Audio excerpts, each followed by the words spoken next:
Hello বন্ধুরা, সুস্মিতাস ক্রিয়েশনে তোমাদের সকলকে জানাই সুস্বাগত। তোমরা সবাই কেমন আছো? আশা করি ভালো আছো, আর আমিও ভালোই আছি। তো জামাই ষষ্ঠী স্পেশাল একটা কমন রান্না আমি করেছিলাম, কিন্তু কমন হলেও একটু আনকমনভাবেই করেছিলাম আমার মতো করে।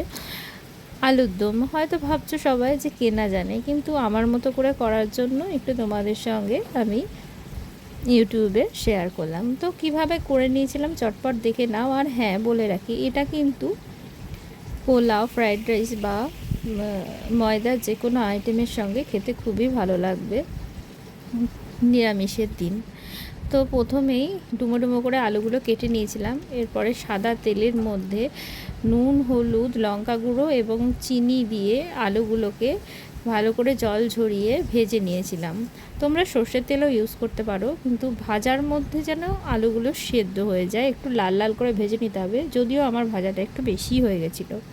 তারপরে আবার একটু তেল দিতে হবে ওই কড়াইয়ে। তার মধ্যে গোটা গরম মশলা, তেজপাতা, শুকনো লঙ্কা এবং জিরে ফোড়ন দিয়ে আমি করে নিয়েছিলাম মশলা। ওটা হচ্ছে আদা, কাজু বাদাম এবং কিশমিশ একসঙ্গে বেটে নিয়ে তার সঙ্গে দিয়েছিলাম শুকনো লঙ্কা বাটা। গোটা শুকনো লঙ্কা বেটে নিয়েছিলাম শিলে। তোমরা চাইলে মিক্সিতেও বেটে নিতে পারো। আর আমি কিন্তু শুকনো লঙ্কা গুঁড়ো ইউজ করিনি, আমি ঝালটা নর্মালে রেখেছিলাম, যেহেতু শুকনো লঙ্কা আমি বেটে নিয়েছিলাম।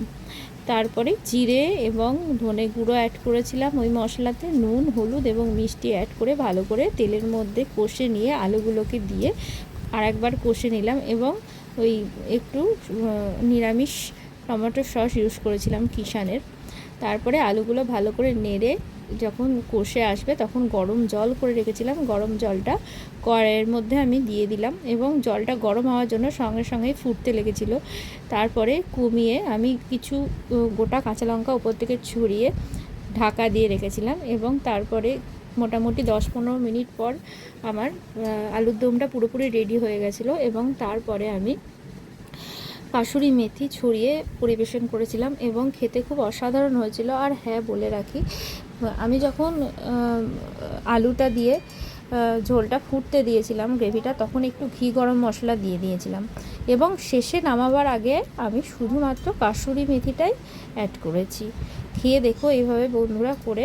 এবং যখন আলুর গ্রেভিটা ড্রাই হয়ে আসবে তখন একটু ড্রাই হয়ে আসার আগেই নামিয়ে নেবে, তাহলে আলু নামানোর পর আলুতে ঝোলটা টেনে নেবে, অটোমেটিক ড্রাই হয়ে যাবে। খেয়ে জানাবে কেমন লাগলো কমেন্ট করে।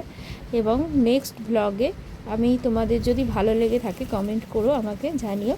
নেক্সট ব্লগে আমি আরও অন্য কোনো রেসিপি নিয়ে তোমাদের সঙ্গে হাজির হয়ে যাব। তো বন্ধুরা, আমার এই পথ চলায় তোমরা পাশে থেকো। আজকের মতো এটুকুই। সুস্থ থেকো, ভালো থেকো, টাটা।